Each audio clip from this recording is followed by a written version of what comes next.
ქართული ღვინო გერმანიაში, ღვინის ეროვნული სააგენტოსა და გერმანიის ფედერაციულ რესპუბლიკაში საქართველოს საელჩოს მხარდაჭერით მსოფლიოში ერთ-ერთ ყველაზე მასშტაბურ ღვინისა და ალკოჰოლიანი სასმელების საერთაშორისო გამოფენაში ქართული ღვინის მწარმოებელი 24 კომპანია მონაწილეობდა.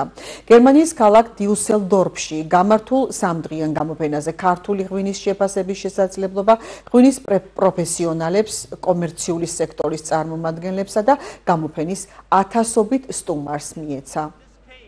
ლევანდელი გამოფენისთვის განსაკუთრებით ვემზადებოდით, იმიტომ რომ წელს შესრულდა 25 წელი, რაც საქართველოს იღებს მონაწილეობას ამ გამოფენაში.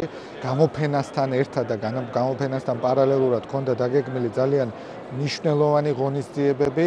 ქართული ღვინო იყო წარმოდგენილი მაინინგერის კონფერენციაზე, ჰქონდა შეხვედრები პროვაინის ხელმძღვანელობასთან.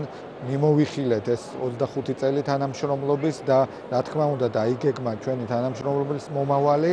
გვაქვს უწყვეტი თანამშრომლობა და ჩვენს კონტრაქტორთან FFK-სთან, რომლის თაოსნობითაც იმართება სხვადასხვა ღონისძიებები, როგორიც არის მაგალითად ადგილობრივი ინფლუენსერის ტომი ასკინსის მიერ ქართული ღვინის წარდგენა, ქართული ღვინის ექსპორტი 10 მილიონ ლიტრს გერმანიაში. საელჩო და ღვინის ეროვნული სააგენტო ყოველწლიურად ცდილობს, რომ გვერდში დაუდგეს ჩვენი მეღვინეებს ქართული პროდუქციის პოპულარიზაციის მიზნით. მსგავსი ტიპის გამოფენები საგრძნობლად ზრდის პოპულარიზაციას ევროპულ ბაზარზე.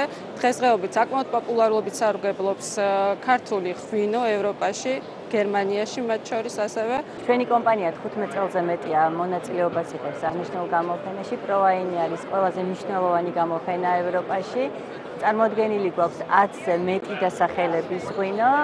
გამოფენის სტუმრებს ძალიან მოსწონთ ქართული ღვინო, რაც გვაძლევს იმედს, რომ გაიზრდება ქართული ღვინის მიმართ ინტერესი და შესაბამისად ექსპორტი.